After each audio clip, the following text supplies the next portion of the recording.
It's not actually a rule change. I thought it was a rule change. Yeah, it's a change of emphasis. So it had been called the freedom of movement rule. But actually, that rule has always existed. It's just that now they're being eagle-eyed about it. And if they see it, they call it straight up immediately to deter the players from doing it. Okay. What I think we'll see is they'll call it really harshly for a few months and then relax as the season goes on. First of all, just because of human nature. You just don't like doing stuff all the time. And they'll relax into their normal mode. But also I think it's sort of a deterrent. It's to stop the players from doing it. And then they'll do it less. Yeah. And it will have to get called less. And hopefully the number of fouls comes down. Because one of the players was even complaining about it. I can't remember who. They were saying it slows down the game. Oh, yeah. Well, it actually slows down the game. It's meant to increase the pace because they're not holding players anymore. But it's actually slowing down the game because there's more fouls being called. So yeah, I mean, Tom's loving the injection. I just love waking up in the morning, checking the the overnight scores, and it's like 150 points. 150. The Kings putting up 140. Not even. Of course, that's going to happen if you're checking on your PlayStation. That Bucks game the other day, they scored 144. I'm like, what? Regulation. Not even overtime or anything. It's like a 144. Stellar offense. That's what it's about. Sure. That GSW game, 91.5. And you couldn't 92. do that. 92. Don't you cheat even the Raptors the other day against the Lakers, 42 points after the first quarter. 42. Was it 42-17? Hey, listen, in that, do you know how many 40-point quarters the Warriors had in that 147?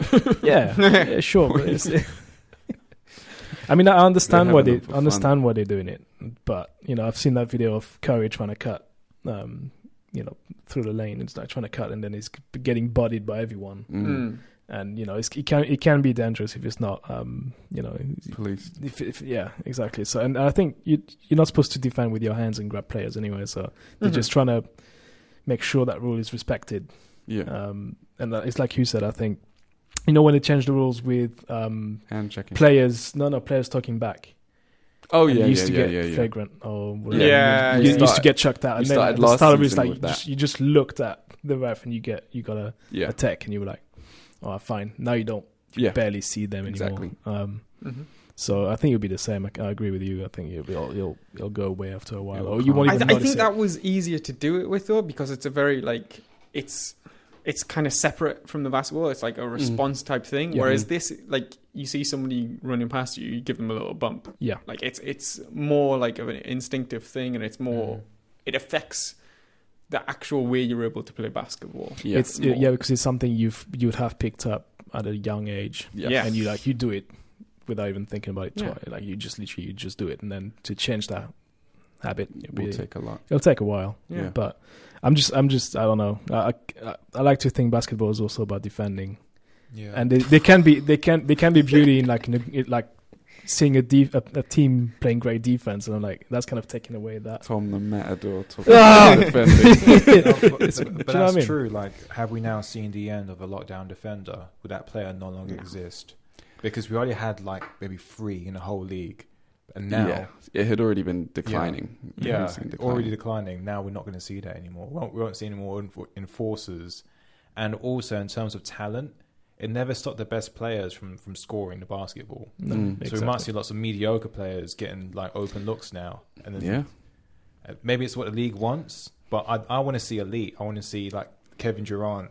Like one playoff series, he's getting bodied by Mesa World Peace, and then like, and then two later he comes back and he's worked on his core and then he's scoring. I want to see that. I don't want to see like, oh, you can just go through now, and I want to see players working their game. So that's what I was on about just before we started. Is like, all those 50-point games and 41-point games that we've seen in the last couple of weeks. Is like, how much value does it hold?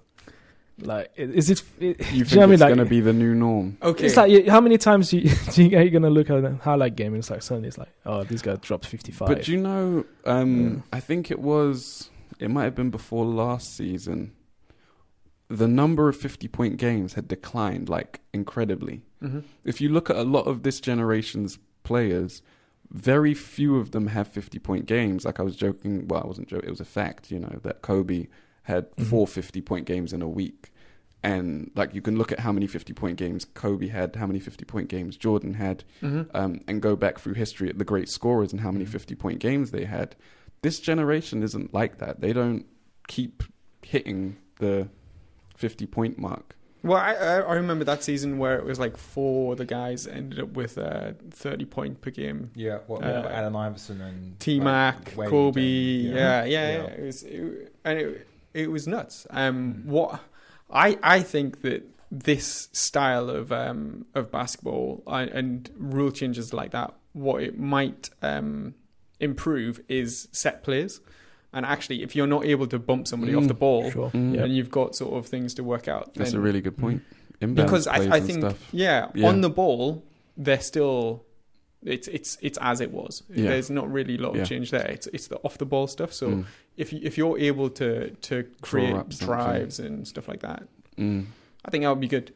In that aspect, it is good. I'm just wondering, like, what if Ray Allen was still around, because he was one of the best players off the ball, and imagine with that rule, he could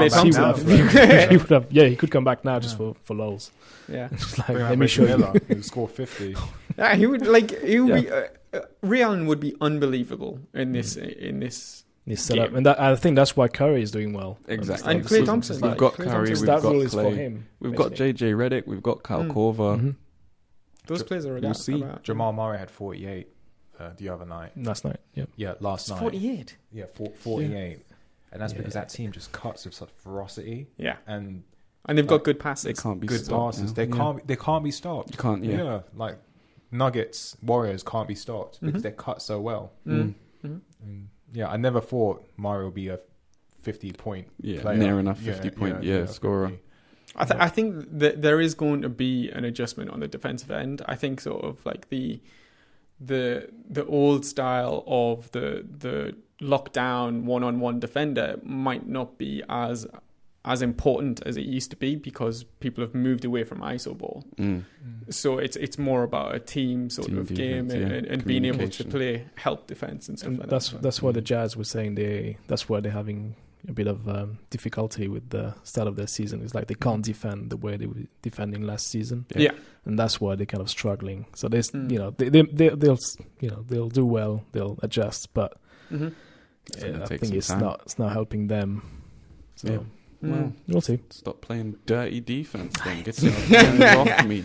Jack up more threes. Get off me.